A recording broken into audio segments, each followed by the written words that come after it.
Snow rasped along the churchyard boards, while the widow pressed her son and her infant to the saddle under the eaves, and begged that they take her body and leave the children breathing, that two small pulses see dawn, even if hers was spent in the cold, hard barter of fear. The older boy gripped the cracked pommel through numb fingers and told the men he could be brave if only his mother could keep her breath, and the baby coughed a paper-thin sound that was snatched away by wind as spindrift stung their cheeks like handfuls of crushed glass. 3 riders watched from their horses with faces folded into permanent sneers, snow glazing their hat brims. Their leader tapped a boot against the church step and said the debt would be settled tonight, that the town would not carry another widow who could not pay for the roof above her head. Hoofbeats sounded from the lane, like a drum beating under a blanket, slow and deliberate, and a man stepped from the white scuff of snow with a wolverine-furred hood thrown back, beard iced at the tips. A wolf dog with a torn ear trotted at his heel and leaned its scarred shoulder into his leg. He did not look at the men first. He looked at the children, then at the saddle propped on a bale to keep them from the drift, then at the widow whose hands shook but did not leave her son's coat. He said he would not bargain where cowards set prices on breath. The leader laughed in a way that showed a broken tooth and told the stranger to keep walking to whatever cave spat him out, but the man's hand stayed by his belt only to touch the haft of a short axe. The wolf dog's lip rose enough to show one white triangle of a tooth. The wind shoved a new sheet of flake against the church, and the bell gave one lonely clink. The boy stepped forward as if to stand between his mother and the horses. The stranger moved faster than anger, lifting the infant into the curve of his coat and motioning for the boy to follow his knee. The widow tried to refuse, because that was the prayer she had just made, but her mouth found a different shape when she saw the stranger aligning the saddle across a hand sled hidden behind the post. He said all of them would come with him, that a cabin waited in timber where the snow fell softer. The leader put a boot on the sled's rope and said nobody left while accounts were open, then spat red onto the ice as if to sign his claim. The stranger said the account had been closed when the ground took a good man last spring, and the widow saw his jaw change when he said it. Before the men could decide whether to draw or laugh, the torn-eared wolf dog burst sideways and knocked the leader's boot off the rope, not biting, only shoving with a grunt. The stranger slid the sled forward, set the infant down upon the saddle, lifted the boy by the belt, and told the widow to hold on with both hands. Hoofbeats answered from deeper in town, more than 3, echoing under the storm like a second bell. The stranger leaned into the rope, and the sled began to whisper over the snow, the church falling behind as if a door had closed, and the widow felt the hook of terror ease just enough to become a different fear now. The sled jolted over frozen ruts while snow lashed sideways, and the widow clutched the saddle with both arms around her infant, the older boy pressed against her ribs, every bone in her back feeling the pull of the stranger's rope as he dragged them into the dark veil of pine. His wolf dog ran beside, panting steam, ears twitching at every groan of wind through branches, and the woman's mind spun with questions she dared not ask. Why had he taken them all, when she had only begged for her children? What place was safe in a wilderness that swallowed daylight whole? And why did his voice, rough as bark, sound more like promise than threat when he said the cabin waited? Behind them, the echo of riders grew fainter, but the widow knew men like that never let go once they believed they owned a soul, and she imagined them circling, searching, marking the trail in snow. The stranger hauled the sled with the endurance of an ox, shoulders rolling beneath a coat patched with bear hide, his boots crunching a steady rhythm, until at last a bluff of granite broke the wind and revealed a smoke curl rising from a hollow where a rough cabin crouched like a beast waiting with its back to the storm. He opened the crude door with one arm, motioned them inside, and when she hesitated, clutching her children closer as the storm thundered against the trees, he said simply, "Inside, or they freeze before dawn." His voice carried no threat, only fact, and she obeyed, stumbling across the threshold into warmth that stung her cheeks and thawed the ache in her fingertips until it hurt more than the cold ever had. A fire glowed in a stone hearth, throwing orange across walls built from logs thicker than a man's chest, and the boy whispered that it smelled of pine and meat, his hunger louder than fear for the first time in days. The man placed the infant in a cradle built from cedar boards, smoothed by careful hands, too finely carved for a recluse, and when the widow saw the detail etched in the wood, tiny shapes of birds and mountain flowers, her throat closed with a new question she was afraid to voice. The wolf dog shook snow from its coat and lay across the door as if it were a sentry, yellow eyes flicking to her whenever she moved. The mountain man poured broth from an iron pot and handed it without ceremony. Her son drank first. Then she lifted the cup to her lips, salt and marrow filling the hollow ache in her belly. When the infant whimpered, the man passed a rag-wrapped stone warm from the hearth, the kind only someone who had once soothed children would think to prepare. She asked who he was, and he answered only with his name. Colt, and nothing more, but the way he avoided her eyes when he spoke told her there were graves in his past. Outside, the wind howled like wolves scouring the ridge, and the boy asked if the riders would find them. Colt glanced toward the door and said they would, because men like that followed hunger wherever it ran. The widow felt her blood chill even in the firelight, for it meant this shelter was only a pause, not a salvation, and danger still hunted through the storm, drawing closer with every hoofbeat muffled in the snow. The cabin's warmth dulled the ache in her bones, but the widow could not quiet the pounding of her heart as she watched Colt crouch by the fire, feeding it with a split log whose bark still held the smell of pine pitch. Her son leaned against her shoulder, already nodding from exhaustion, while the infant slept in the cedar cradle, cheeks flushed with fragile color. For a brief, impossible moment, she thought perhaps they were safe, yet the mountain man's silence held a weight that pressed heavier than the storm outside.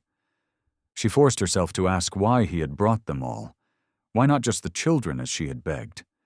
But his jaw locked, and he said, because he'd buried enough in this valley, and he would not watch another mother go into the ground while her children cried. His words stunned her more than the cold, and before she could answer, the wolf dog lifted its head and growled low at the door.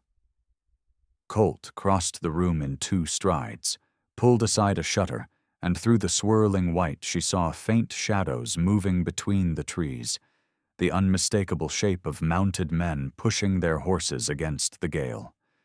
Her stomach turned to ice, but Colt did not reach for a rifle on the wall.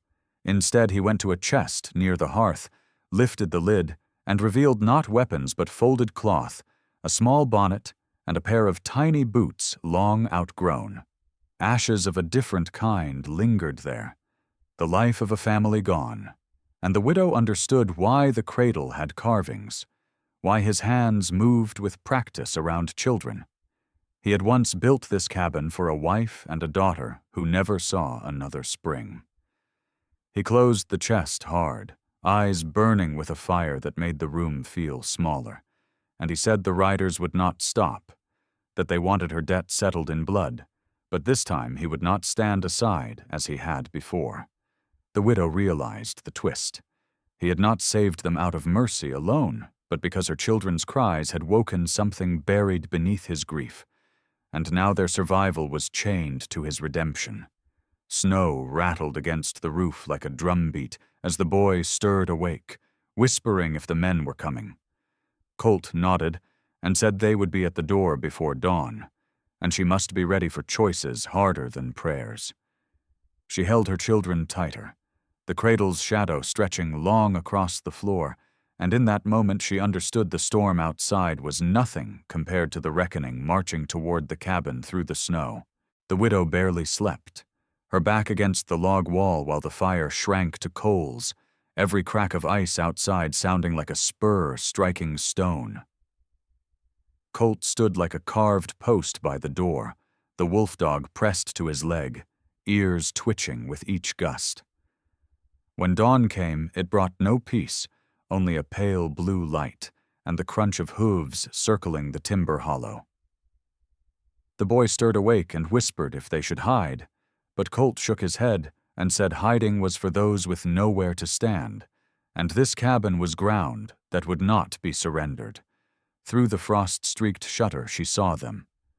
6 riders now, not 3, their shapes hunched against the cold, but their intent plain as a knife laid bare. One raised a torch despite the storm's bite, and her breath caught with the memory of houses burned on the prairie to smoke families out like vermin.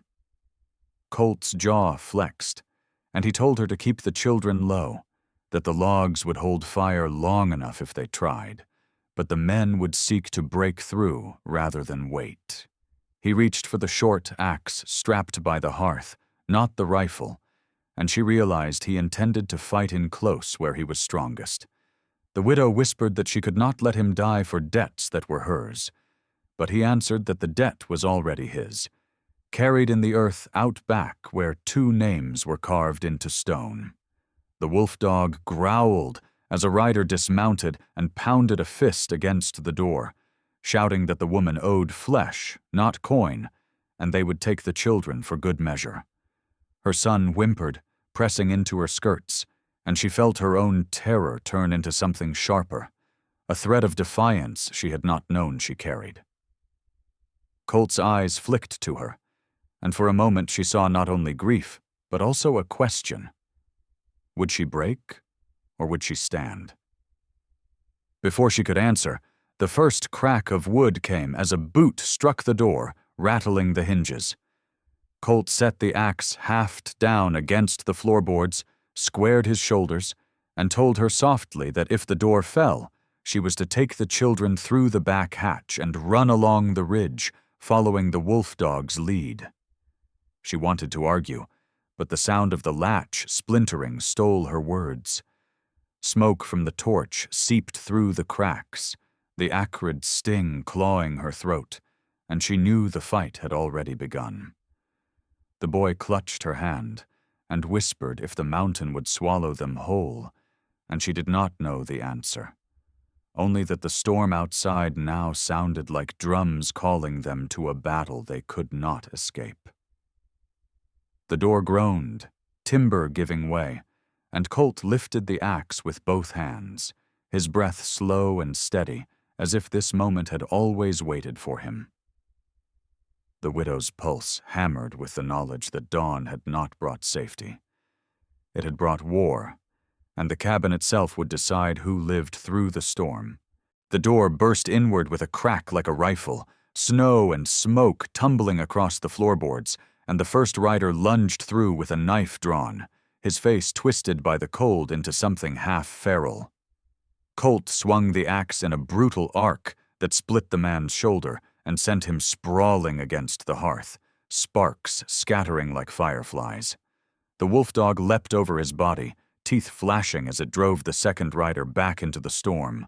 The man's scream cut short as the snow swallowed them both. The widow clutched her children, forcing them through the narrow back hatch Colt had pointed out. But she could not make herself leave while he stood alone in the doorway, framed against a wall of white and shadow. Another rider pushed through, swinging a torch, the flames licking the low rafters. Colt batted it aside with the axe, the fire hissing out against the wet timber floor. The man cursed and drew a pistol, but the widow, driven by something deeper than fear, snatched the iron kettle from the coals and hurled it.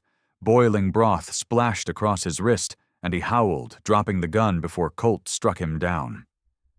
The boy cried out that more were coming, and through the shutter's crack she saw the others circling, dark shapes blurred by snow, waiting for weakness. Colt pulled the door back into place with one arm and rammed a beam against it, breath heavy, blood streaking his sleeve where a blade had grazed him. He turned to her with eyes dark as cinders and said this was no fight they could win straight through, not with children at their backs, but if they broke the rider's will, the storm might finish what steel could not.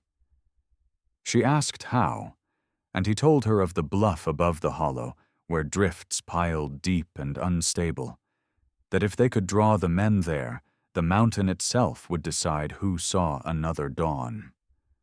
The widow swallowed hard, for it meant leaving the cabin, the fire, the fragile safety carved from night. But her son's wide eyes reminded her there was no choice. Colt pressed the axe handle into her hands just long enough for her to feel the weight, then took it back, telling her to hold fast to the children, that his hands had long ago forgotten mercy, but not protection. Outside, the wolf dog barked once, sharp and urgent, and Colt nodded as if the animal had given its blessing. The wind howled harder, rattling the shutters, and the widow felt the cabin itself shudder with the truth. This shelter was only a threshold, and blood had already marked it. The storm would not relent, and neither would the men, and so the next step would be into deeper peril, where snow and vengeance waited hand in hand.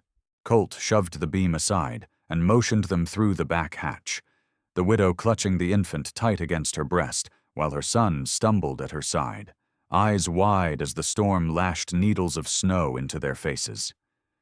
The wolf dog bounded ahead, cutting a trail through drifts, its dark shape vanishing and reappearing between tree trunks like a spirit of the timber. Colt pulled the hatch shut behind them, shouldering the axe, and whispered that they must climb toward the bluff before the riders realized they had slipped out. The path was narrow, jagged with roots, the snow waist-deep in places, and every step burned her lungs until she tasted copper. But fear lent her strength. Behind them the sound of hooves and shouts rose, voices harsh and eager, and she knew the cabin's last defense had already been breached. Colt moved like a machine of flesh and will, dragging the boy by one arm when his small legs faltered, pushing the widow forward with his palm firm against her back, never slowing despite blood dripping fresh from his sleeve. At last the trees opened into a ledge where the land tilted steeply down toward the hollow. Snow piled in great white waves crested like a frozen sea. Colt dropped to one knee, studying the ridge, then thrust his hand into the drift, muttering that the weight was ready, that one wrong cry would bring it down. The widow realized his plan. The mountain itself would be their weapon. The storm's fury turned into a blade sharper than steel. He told her to wait behind a rock outcrop with the children while he drew the riders onto the slope, and her heart seized at the thought of him alone in that white arena. But the fire in his eyes was not reckless. It was the look of a man who had lived too long with ghosts, and now meant to bargain with them for the living. She pressed her son against the stone, wrapped her cloak around the infant, and whispered prayers that melted into the wind, watching as Colt strode onto the ridge, his figure a black cut against the snow. The riders burst through the timber below, shouting curses, pistols flashing dull in the stormlight, and when they saw him, they spurred upward with hunger sharpened by rage. Colt raised the axe and shouted back a wordless challenge, his voice echoing off the cliff face like thunder, and the men drove their horses recklessly into the drift. The widow held her breath as the first slab of snow cracked. A sound like a gunshot muffled under cloth, and the slope shivered beneath the hooves. Colt backed toward the narrow shelf where the weight leaned heaviest, his boots sinking, his body poised as if he were daring the mountain to strike. The wolf dog barked from above, sharp and urgent, and then the world gave way with a roar deeper than sky. White walls thundered down, sweeping horses and riders into a boiling wave of snow and broken timber, their cries vanishing as quickly as sparks in wind. The widow clutched her children tighter, her eyes fixed on Colt's dark figure caught at the edge, his boots sliding, his axe digging desperately into ice. For one terrible instant she thought the storm would claim him too, and all she could do was scream his name into the storm as the mountain swallowed everything beneath it. The avalanche roared into silence as suddenly as it had begun, leaving the world hushed beneath a fresh skin of snow, broken branches jutting like bones from the white. The widow pressed her children close behind the outcrop, heart hammering so violently she could not tell if the sound was hers or the mountain's fading echo. She scanned the slope, eyes stinging. But Colt was gone, vanished in the rolling white, swallowed whole with the riders he had drawn into death. Her son whispered if the mountain had eaten him, and she had no answer, only the hollow dread that tightened her chest until breath itself felt stolen. The wolf-dog bounded down the slope, nose to the drifts, digging furiously, throwing plumes of snow behind him with frantic paws. The widow shifted the infant in her arms, wrapped the cloak tighter, and dragging her son by the hand, stumbled after the animal, each step sinking to her knees. She dropped beside the wolf-dog and clawed at the snow with bare fingers until they burned, calling Colt's name into the muffled silence, her voice cracking into pieces. At last the dog gave a sharp bark, biting into the drift, and the widow saw a patch of dark leather through the white. She screamed, dug harder, and Colt's arm broke free, limp, his hand bloodied but warm. With a strength born of terror, she pulled until his face surfaced, ice crystals stuck in his beard, lips blue, chest still. She pressed her ear to him, and for one shattering moment thought she heard nothing, but then a shallow gasp rattled weakly from his throat. Relief broke her like a flood, tears hot on her frozen cheeks, and she shouted that he was alive, alive, alive. Colt coughed, a spray of ice and blood, his eyes fluttering open to find her face above him, and for a moment he looked not like a mountain man but like a child dragged from drowning. He whispered something she could not catch, then his body sagged back, spent. The widow and her son hauled with all their strength, rolling him clear of the drift, while the wolf-dog pressed against him, whining low, licking his frost-bitten hand. She wrapped her own cloak over his chest, though it left her shoulders to the storm, holding the infant inside her dress for warmth, her body a shield against the endless cold. Behind them the slope lay ruined, a grave of snow where the riders had been erased without a trace, their fury silenced by the mountain's hand. Yet victory tasted like ash, because Colt's breath was shallow, his pulse weak, and she knew if they did not reach the cabin soon, the storm would finish what the avalanche had spared. She gritted her teeth, pulled his arm over her shoulders, and staggered upright with the weight of him dragging her down, her son pushing at his other side. The wolf-dog led, barking once, waiting, then trotting ahead toward the faint outline of the cabin's roof through swirling white. Every step was a war, but the widow refused to yield, whispering to her children and to the man slumped against her that she would not beg again, not for death, not for mercy, only for the chance to carry them all back into firelight before the storm could steal them forever. By the time the cabin's outline cut through the storm, the widow's legs shook so badly she thought her bones might shatter, but she dragged Colt across the threshold with a raw strength she had never known she carried. The boy slammed the hatch behind them, sealing out the shrieking wind, while the wolf-dog collapsed against the door as if to bar it with its body. She lowered Colt onto a bear skin by the hearth, his face ashen, lips tinged gray, and for a heartbeat the terror returned that she had hauled a corpse home.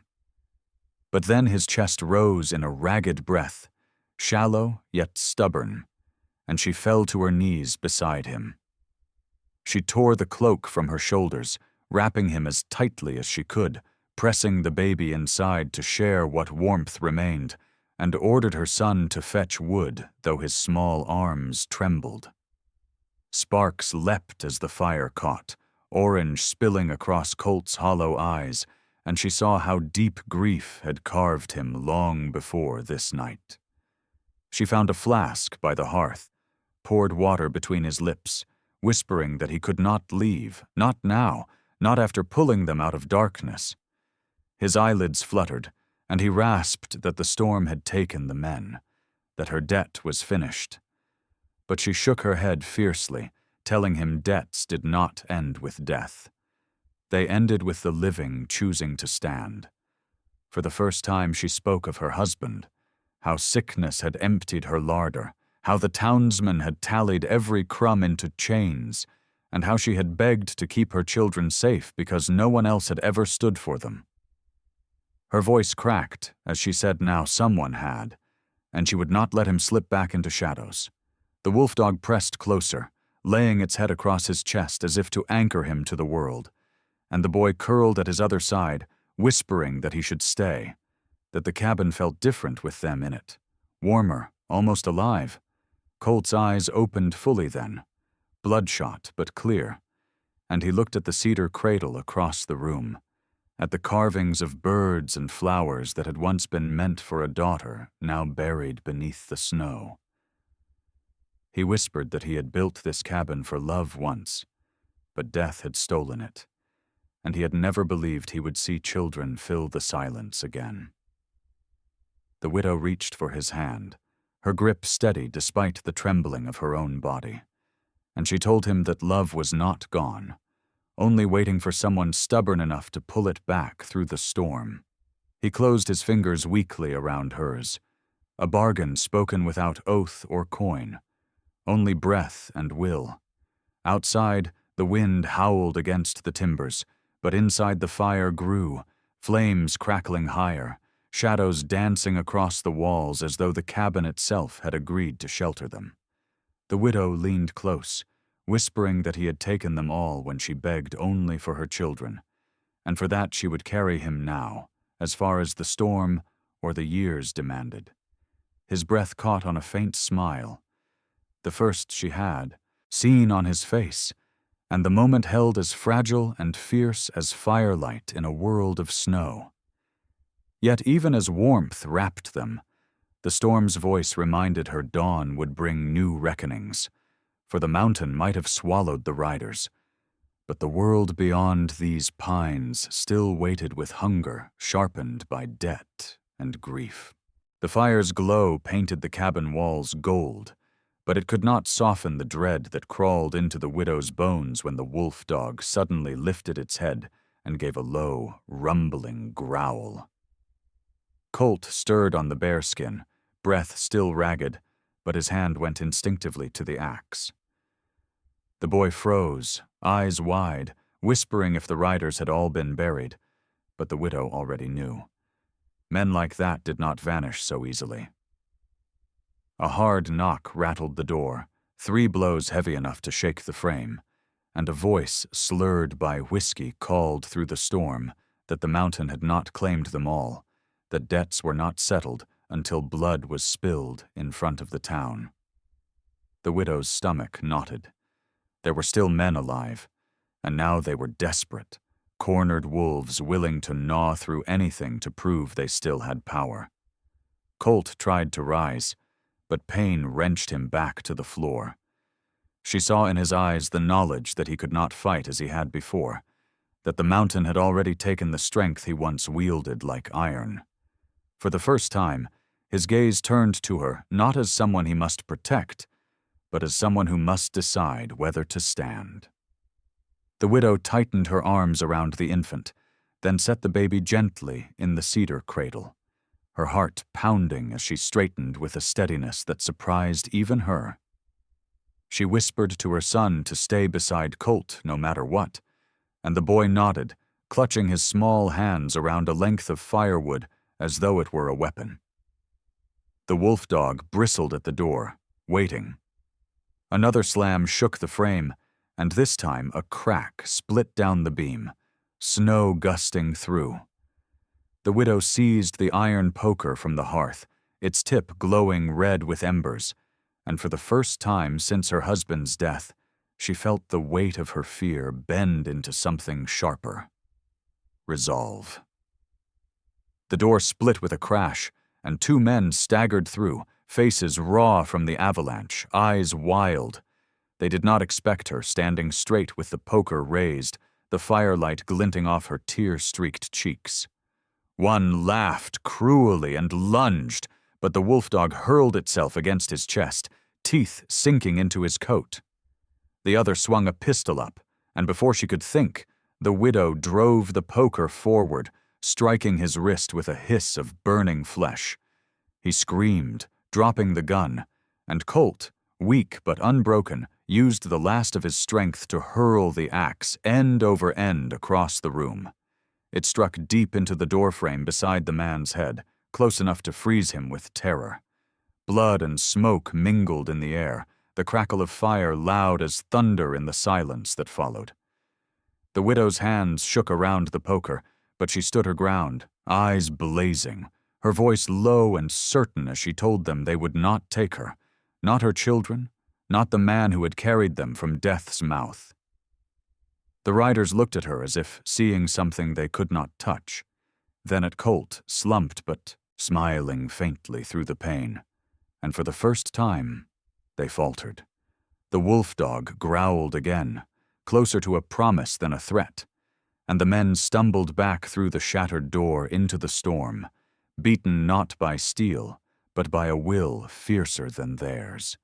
The widow dropped the poker at last, breath shuddering, and when she turned, Colt's eyes met hers, pride shining through exhaustion. Yet she knew the storm outside was not finished, and before dawn broke, a final choice would still have to be made. The storm broke with the first streaks of pale fire across the ridge, the sky painted in bruised rose and silver, the valley below buried beneath the avalanche's silence. The widow stood in the cabin's doorway, cloak drawn tight around her shoulders, the infant cradled in her arms while her son leaned against her hip, both of them blinking at the light as though seeing a world reborn. Behind her, Colt stirred on the bearskin, still weak but breathing steady now, his chest rising with the rhythm of someone who had fought death and, for the moment, kept it at bay. The wolf dog padded outside, nose lifted to the dawn, breath puffing in clouds as it surveyed the slope where the riders had been swallowed whole, the only mark of them a broken pistol frozen upright in the drift. The widow felt her knees weaken, not from exhaustion but from the weight of what had passed. The begging in the churchyard, the terror of flight, the avalanche's roar, and the night of blood and fire. She whispered to the child in her arms that they were alive, alive because a man who owed them nothing had carried them all, when she thought only her children might be spared.